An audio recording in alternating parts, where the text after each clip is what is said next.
you could do very well in high school because everything is so simple. Yeah. But when you go to Berkeley, you don't understand a thing what they talk about. Yeah.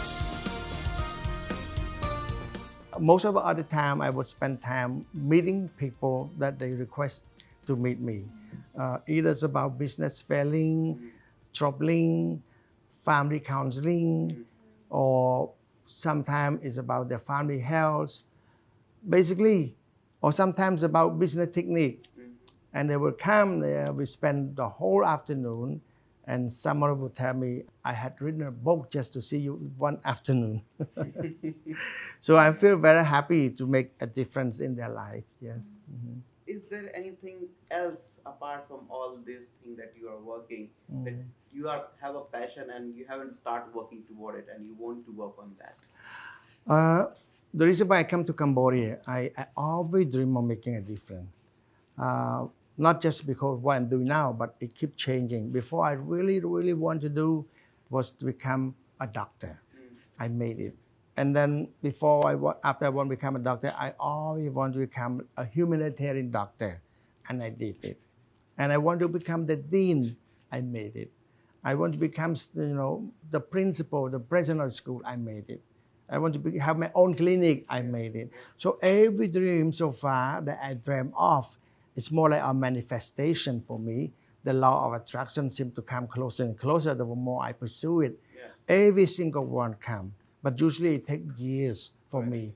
I dream ahead of time. For example, school, I dream 10 years before I even come to Cambodia. Yeah. I write down, I calculate, I draw, and so on. So I have this kind of weird thing, different from other people. Yeah. So when I come to Cambodia, I always dream of having a school and a hospital.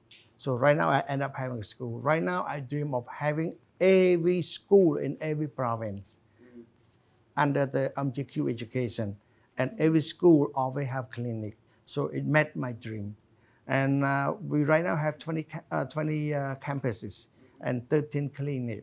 So that is, to me, quite an accomplishment, but it's not halfway to what I want to do yet.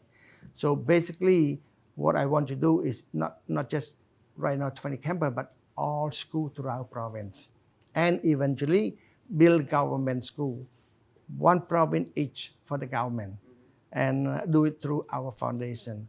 So far, we have built two already, one in Kampong Chnang and another one in Kampong Cham. In Kampong Cham, I named it after my grandparents. And in Kampong Cham, it's called Kuit Mingli Tu Beng. And it's become known as the best public school in Cambodia. Nice. So hopefully I will do that more and more until we reach 25 provinces. So if I have all private school in all provinces and all public school that I support throughout provinces, I feel that I have accomplished some part of my life that I have always dreamed for. Yes. You're doing so good, and you will have a lot of enemies also. Yes, definitely. In Cambodian society, are very good at being envious. Yeah. And feel affronts to what you are saying, to what you are doing. They feel you are stepping on their feet, their foot.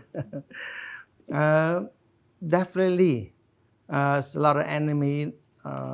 Not because you're doing monopoly business, take over other people, but sometimes you do business that I always say monopoly without monopolizing. Correct. Yeah. You do things that people don't know how to do. So when I talk about education, then there's obviously people, not happy about it. And some people want to sue me, and then they try to record negative part that I said accidentally and so on. So I have people threaten me, blackmail me, and want to sue me, and so many things. And even one time they closed down my university. And that's one of the negativity coming along with the popularity.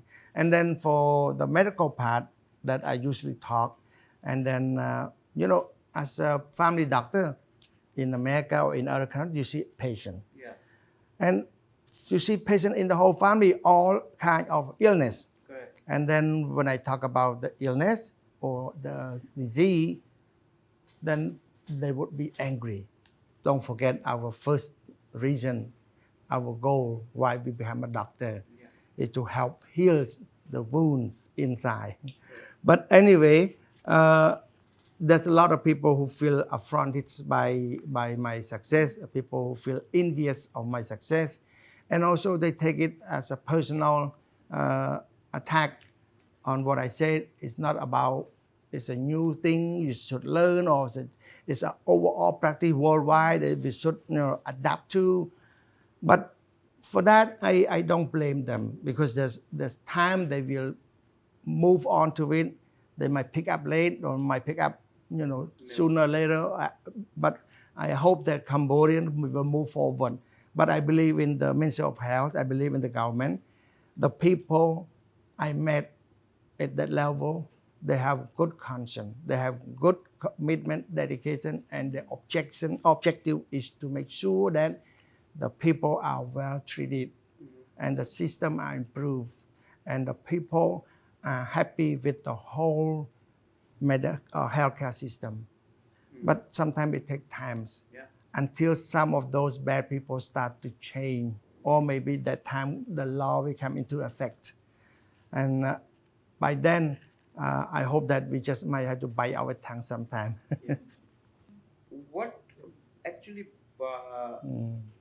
can you share a bit of a challenging moment that you had in your life till the journey you have here, and how you overcome that actually? When I was in, during the childhood, I never have a happy day. I almost can say that. A horrible childhood, a starving childhood, a destitute childhood, a childhood that always hungry, always sick, and always in the death end part of the life, like starving, hungry. You are hungry to the point that you cry and you said, "I'm so hungry, I'm so hungry." In Africa, Ethiopia, when you see all those people with big belly, malnutrition. Malnutrition, That is how we were during the whole childhood. And then when I become more teenager, we were in the refugee camp. We were running, crossing the mine, the border, and so on. So that is another nightmare. So you cannot do anything, just go along with it. And then when you go to high school, or will go to the US, boom, you see heaven suddenly. Out from the hell, you see heaven. So you are so shocked to take it, to absorb it. It seems like unrealistic. You cannot believe it, that people who never know what toilet, they drink water from the toilet. When we were sent to the airport, people hungry, we were thirsty, we drink from the toilet. And that's how stupid, dummy we were, and that's how innocent we were. And then when we go to America, everyone dreams that, oh, America, people don't walk, they fly. Yeah. And we ride on the bus in Japan when they stop there, and we see, wow, these people are alien or what? We don't know. They run. And then we find out that Japanese people walk very fast. And now we realize if these people run, and then other countries are more developed than this, they must be flying. So everyone imagine that when we go to America, we fly. So this is the imagination that we have.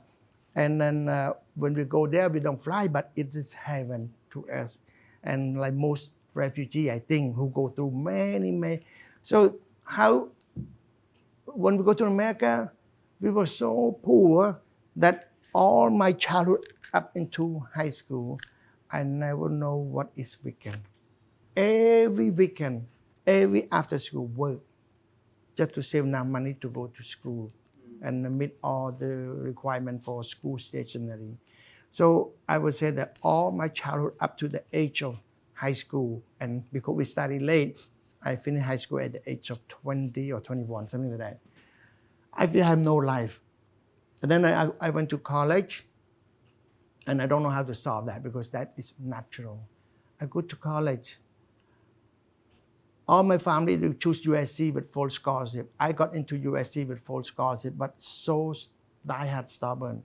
I would rather go to Berkeley that I dream of for my whole life. I would do anything to go to Berkeley, and I got accepted. So I decided to go to Berkeley without scholarship. And health difficult.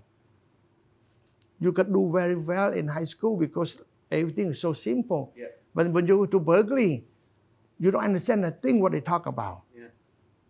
It's basically alien to me, new to me. So I felt everything. And I get lost with the environment like hippie, liberal. People walk naked to school, completely walk naked. And people use drugs and the students sleep on the street. And people sing on the hall and the people preach for 30 years, the mustache. It's a liberal thing. And then I feel lost in it. And then at the same time, I don't have money. Every day I eat sometimes one time, just a rice, fried rice, some meat and corn. So I was so thin and weak. I weighed about 30, 40 kilograms. So life in college was so struggle. And then after that, I say no matter how it's difficult, I have to focus and stay and move on. And then finally I get to go to medical school. I feel that they won't finish study at 10, sometimes 9. I stay until 1 o'clock. I still don't understand. I read again and again and again. I don't understand. And everyone come and give them stethoscope. I don't know what is stethoscope. Yeah. They give them white coat. Why do people give them white coat? That's wrong, yeah. I have no idea. Suddenly, they said you have to buy a stethoscope. Everyone won't have it. I have to go look for it. Then they say now class you have to wear a white coat. I don't have white coat. So I feel totally miserable. But each challenges, it give me time to reminiscence, time to, to improve myself, the endurance, the suffering, the desperateness of these shortages. It gave me a strength. It's like a backbone forming from the fiber, every fiber. It gave me a strength. And that's for me who I am now. But it's too much to pay for that. And I don't want anyone, not just my kids, my Cambodians, or any people on earth to have to go through that.